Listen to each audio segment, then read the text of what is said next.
Hello everyone, my self doctor Himani. और आज जो मेडिसिन मैं डिस्कस करने जाऊंगी इसका नाम है ऑरम म्यूरेटिकम नेट्रोनेटम। तो ये इसको कॉमनली हम सोडियम क्लोरोओरेट भी कहते हैं। इस मेडिसिन का जो बेसिकली मेन यूज़ है वो यूट्राइन फाइब्रॉइड्स में है। तो इसको मैं आपको डिटेल में दिखा देती हूँ। तो इसका जो मोस्ट प्रोनाउंस्ड इफेक्ट है वो है फीमेल ऑर्गन्स में, and most of its clinical application has been based there on. तो क्लिनिकली ये फीमेल के केसेस में बहुत ज़्यादा इफेक्टिव मेडिसिन है। और यूटराइन ट्यूमर्स में जो गांठें बन जाती हैं यूट्रस में, फर्टाइल ईयर्स में फीमेल्स में, तो वहाँ पे बहुत ही इफेक्टिव मेडिसिन है देन एनी अदर रेमेडी। कोई भी रेमेडी देने से पहले आप इसको ज़रूर दें, और ये यूटराइन ट्यूमर्स में बहुत ही अच्छा एक्शन इसका है। इसके अलावा सोरियासिस में, periosteal swelling on lower jaw, swelling of testicle. तो इसका जो बेसिक सिम्टम है वो हार्डनेस, इंड्यूरेशन, जिसे स्टोनी हार्डनेस देखी जाती है। तो जिस भी तरह की गांठें हों, चाहे वो टेस्टिकल्स में हो मेल्स में, या वो यूट्रस में कोई गांठ हो, या फिर आर्टरीज में हार्डनेस आ गई हो, हार्डनेस की वजह से बीपी बढ़ने लगा हो due to disturb nervous mechanism, arteriosclerosis, मतलब जो आर्टरीज हैं उसकी जो वॉल है इसकी इलास्टिसिटी कम हो जाती है, हार्डनिंग हो जाती है वॉल की प्लेक्स बनने की वजह से। तो उन केसेस में भी ये इफ़ेक्टिव होती है और इन प्लेक्स को डिसॉल्व करके ये बीपी को कम करती है। सिफिलिटिक एटैक्सिया, इसके जो टंग के सिम्टम आप यहाँ पे देखेंगे, बर्निंग, स्टिचेस एंड इंड्यूरेशन। तो इंड्यूरेशन इसका सभी जगह मार्क्ड होता है, क्योंकि इंड्यूरेशन मतलब स्टोनी हार्डनेस।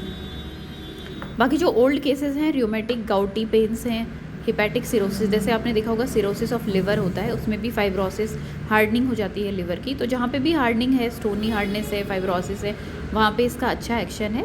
उसी तरह से इंटरस्टिशियल नेफ्राइटिस में भी इसका अच्छा एक्शन है।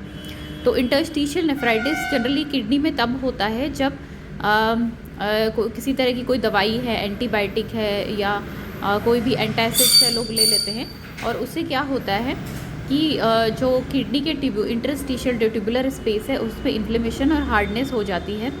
उसकी वजह से किडनी का जो फंक्शन है वो लोअर हो जाता है। कई केसेस में डायलिसिस की भी ज़रूरत पड़ जाती है, तो वहाँ पे भी इसको यूज़ कर सकते हैं। उसी तरह से देखिए, इंड्यूरेशन ऑफ सर्विक्स है, फीमेल का जो सिम्टम है इसमें, hardness of cervix, palpitation in young girls, क्योंकि हार्ट में भी इसका एक्शन है तो पैल्पिटेशन में भी ये काम करेगी।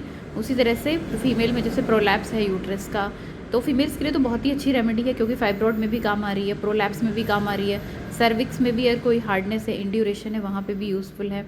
यूट्रस में कोई भी ग्रोथ है वहाँ पे ये काम करेगी। उसी तरह से ulceration of neck of womb and vagina, leucorrhoea, अगर कोई अल्सरेशन है नेक ऑफ वोम में और कोई इन्फेक्शन है उसकी वजह से येलोइश वाइटिश डिस्चार्ज है, ल्यूकोरिया है फीमेल्स में, तो वहाँ पे भी इफेक्टिव है। ओवरीज भी इंड्यूरेटेड हो जाती हैं, तो ओवरीज की भी हार्डनेस को ये क्योर करती है। इस तरह से अगर ओवरीज में भी कोई गांठें, सिस्ट है, तो वहाँ पे भी दी जा सकती है। ओवेरियन ड्रॉप्सी, सब इन्वोल्यूशन, ऑसिफाइड यूट्रस, ऑसिफाइड मतलब एकदम जो पत्थर जैसी हार्डनेस हो जाती है, इंड्यूरेशन हो जाता है यूट्रस में, वहाँ पे भी इफेक्टिव है। और इसका जो डोज है वो सेकंड से थर्ड ट्राइचुरेशन में यूज़ होती है। हाई पोटेंसीज की कम यूज़ होती हैं, बहुत ही इसका छोटा सा इसका जो एक्शन है वो बेसिकली फीमेल ऑर्गन्स में है। सेकंड से थर्ड ट्राइचुरेशन में आप यूज़ कर सकते हैं, और जब भी आप इसे लें डॉक्टर से ज़रूर कंसल्ट करें। Thank you.